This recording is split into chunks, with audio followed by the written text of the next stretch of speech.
Hi children, welcome to our online class. Our today's topic is employment, the working life in India. Employment, the working life in India. First of all, we have to know what is employment. What is employment? In our previous class also, we discussed it. Employment means work which is done to earn money. Employment is work which is done to earn money. When it is done to earn money, that is called employment. A work when it is done not to earn money, that is not considered as employment. If we get money from that work, then only it will be considered employment. Next, the working life in India. That means the working situations in India. The working situations in India. How the workers are distributed in various sectors. We will discuss these in this topic. First of all, we have to know how many workers are in India. How many workers are in India? Do you know what is the population of India in 2011? Do you know? Okay, nearly 120 crores. Nearly 120 crores. There are 120 crore people in India in 2011. According to the census of India 2011, out of 120 crore persons in India, 46 crore people are workers. 43 crore people are workers. Total population is 126 crore. The workers are 46 crore. 46 crore. 46 crores. What about the remaining people? The total population is 120 crores. The total population is 120 crores. The working people are 46 crores.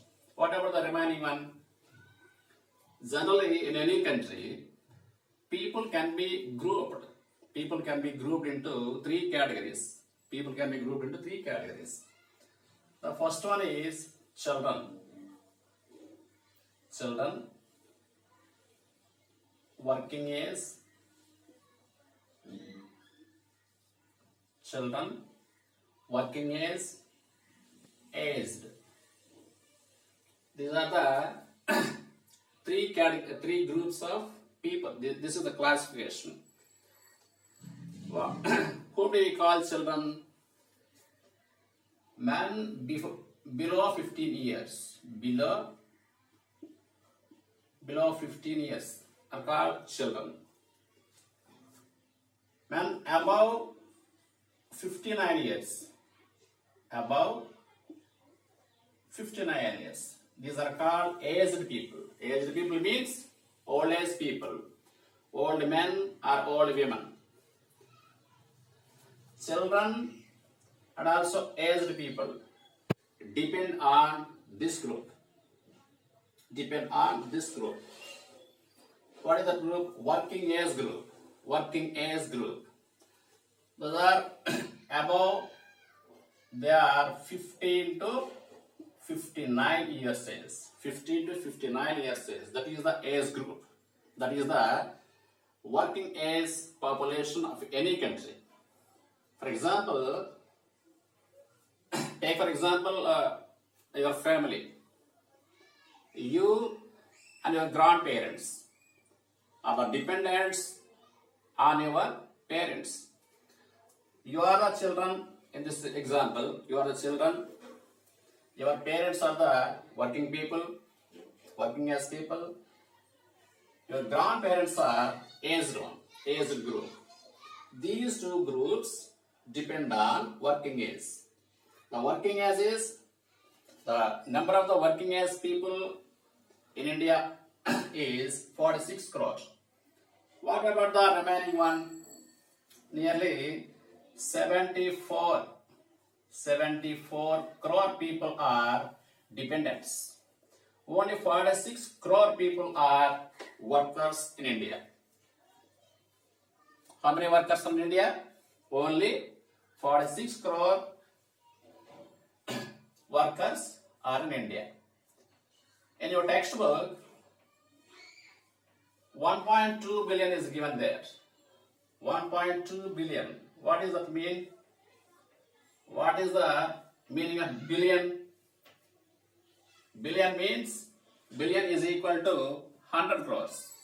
Billion is equal to 100 crores. The total population of India in 2011 is 1.2 billion. That means 120 crores. What is the meaning of million? Million means 10 lakhs. 10 lakhs. In your textbook, working people are 460 million. 460 million means 46 crore people. In India, 46 crore people are workers. That means those are working in different productive sectors, productive activities. They are engaged in different productive activities. This table shows some basic facts about the people, about the workers in India. About the workers in India. In this table, here are 6 columns. 6 columns. 1, 2, 3, 4, 5, 6. 6 columns. The first column shows type of sector. The first column shows the type of sector. We have already discussed it. The second column shows rural workers. The percentage of rural workers. The third column shows the percentage of urban workers. The percentage of urban workers. What are the words rural and urban? We can classify the habitations and the living places into 2 categories, rural areas and urban areas. All the villages are under rural areas. All the towns and cities are under urban areas. The fourth column is male workers. Male workers. This column shows the percentage of male workers. The percentage of male workers. This column shows the percentage of female workers. The percentage of female workers. The last column shows the percentage of all workers, both male and female. Commonly they are taken as all workers. If we observe this table, 68% of rural workers are employed in agriculture sector. 68% of rural workers are employed in agriculture sector.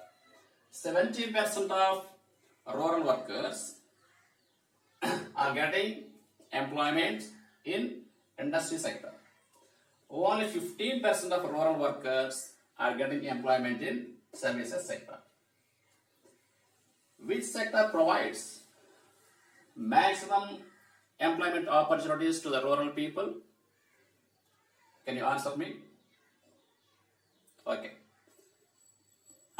Agriculture sector.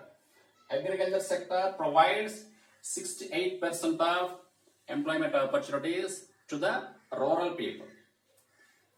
Let us move on to the third column. Only 8% of workers are getting employment in agriculture sector in urban areas. Only 8%. 34% of workers in urban areas getting employment in industry sector. 58% workers of urban areas are getting employment in services sector. Which sector provides maximum employment opportunities to the urban people? services sector, nearly 48%. 48% of people are engaged in services sector. Let us move on to the next column. Male work. This tells about male workers. 47% of male workers are engaged in agriculture sector. 34% of male workers are engaged in industry sector. Only 19% of male workers are engaged in services sector. Next, female persons. 69% workers of females are getting their livelihood in agriculture sector. 16% of female workers are getting employment in industry sector. Only 15% of female workers are getting employment in services sector. Which sector provides maximum employment to the females? What is your answer? Your answer is agriculture sector. That is the correct answer. Agriculture sector provides 69% of employment opportunities to the females. If you take overall population, 53% of workers are getting employment in agriculture sector. 22% of workers are getting employment in industry sector. 25% of workers are getting employment in services sector. These are some facts regarding the workers of India, the workers in India. Now let us move on to the second topic. Shares of three sectors in employment. Shares of three sectors in GDP. Shares of three sectors in employment. Let us discuss first. This is a circle. This circle represents the total employment provided in the financial year 1972-73. In the financial year, 74% workers are engaged in agriculture sector. 11% of workers are engaged in industry sector. 15% of workers are engaged in services sector. For the financial year 2009-10, 53% workers are engaged in agriculture sector, 22% of workers are engaged in industry sector, 25% of workers are engaged in services sector. If we compare these two pie charts, this is one pie chart and this is the second pie chart. If we compare these, the employment opportunities decreased. The employment opportunities decreased in agriculture sector from 74% to 53%. In these 37 years, from 1972 to 2009, in these 37 years, the employment opportunities decreased from 74% to 53% in agriculture sector.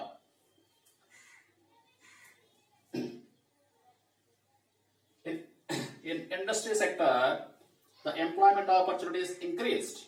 The employment opportunities increased from 11% to 22%. And even in services sector also, the employment opportunities increased from 15% to 25%. Let us move on to the second subtopic. Shares of three sectors in GDP. We have already discussed it. For the financial year 1972-73, 43% of output, 43% of production came from agriculture sector, 22% production came from industry sector, 35% production came from services sector. For the financial year 2009-10, 17% of total income, total GDP came from agriculture sector, 26% from industry sector, 57% from services sector. If we compare these two pie charts and these two pie charts, we can identify some interesting things. For the financial year 1972-73,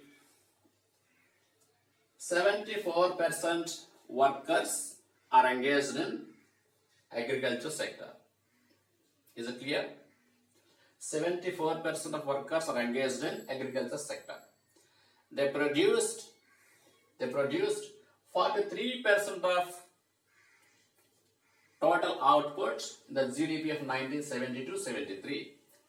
Both these are related to the financial year 1970-73. Both represents the same financial year. 74% workers produced 43% in GDP. 11% of workers in industry sector produced 22% production in the GDP. The 15% of workers in services sector produced 35% of GDP. If we observe that more workers are concentrated in this sector, 74% workers are concentrated only in agriculture sector. They produced only 43%. Only 43% of total output of GDP in this year. If we compare these two pie charts also, the result may be same. 53% of workers produced 17% of GDP. 22% of workers produced 26% output in the GDP of the financial year 2009-10. 25% of people, 25% of workers produced 57% of GDP. We can clearly understand that more people are in agriculture sector. More people are in agriculture sector. There has been a change. There has been a change in the production sector. There has been a change in the production sector. There has been a change in the shares of three sectors of economy. There has been a change. The shares of industry and services sector increased in these 37 years. The shares of production increased in these 37 years. But the employment pattern has not changed. The employment pattern has not changed in these 37 years. What is the reason for this? Why did not the employment opportunities change in three sectors? The reason is industry sector and services sector do not create more job opportunities to the people. They are increased. That is the truth. But at the same time, they did not create new jobs to the workers of India. For example, between these 37 years, the GDP, these 37 years, the GDP increased so many times in industry sector and services sector.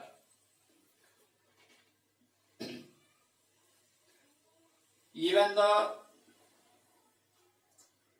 industrial goods, the production of industrial goods increased. The production of industrial goods increased 9 times the employment opportunities increased only by 3 times. 3 times. Production of goods increased 9 times.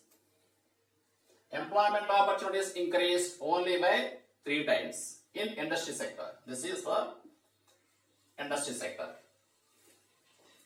And in the services sector also, the production of services has increased 14 times.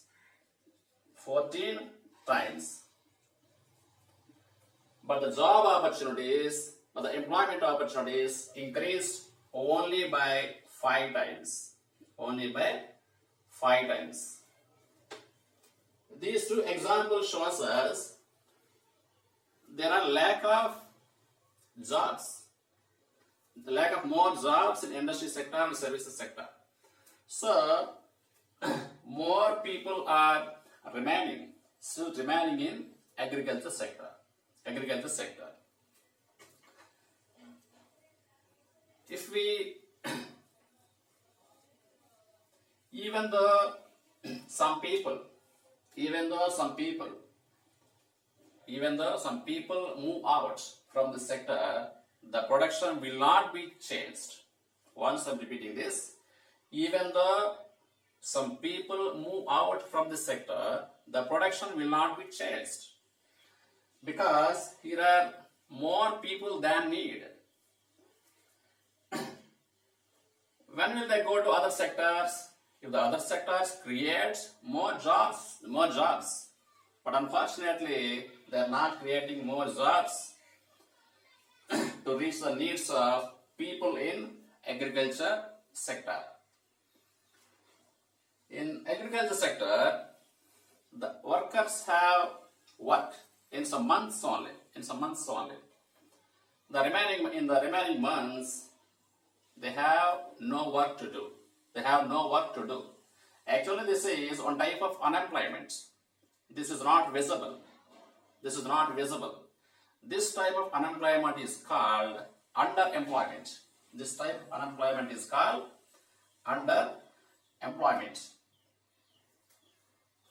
Once I'm repeating this, underemployment means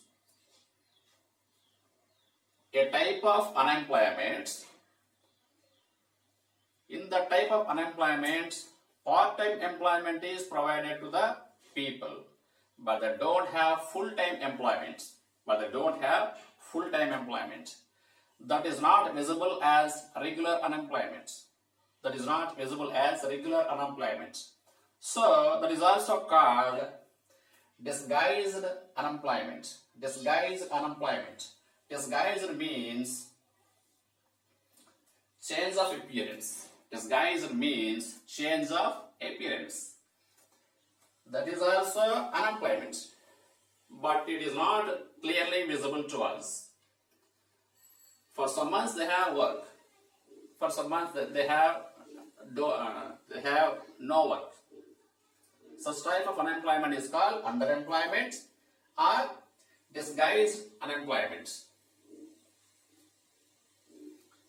Next, underemployment in industry and services. We have discussed about agriculture sector. The unemployment in agriculture sector or underemployment of agriculture sector. Underemployment means they have employment. That means they have part-time employment. They have work for some months only. They have no work in the other months. That means they have no full-time employment. Such type of employment we can see in agriculture sector. Even in industry sector also, underemployment is there. For example, NMR workers or contract workers. They have work, but they don't have full-time work. They are not regular workers. They come under underemployment. Even in the services sector also, there is underemployment. Take for example, fruit seller on the roads. They are also called hackers. They are also called hackers. They have employments, but the earning is not enough to live the life. But the earning is not enough to live the life. They have work, but they don't have full work, full employment. That is taking place in the service sector.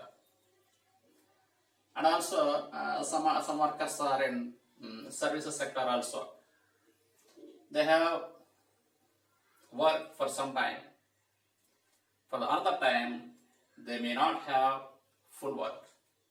So we can say even in industry sector and also in services sector, underemployment is there.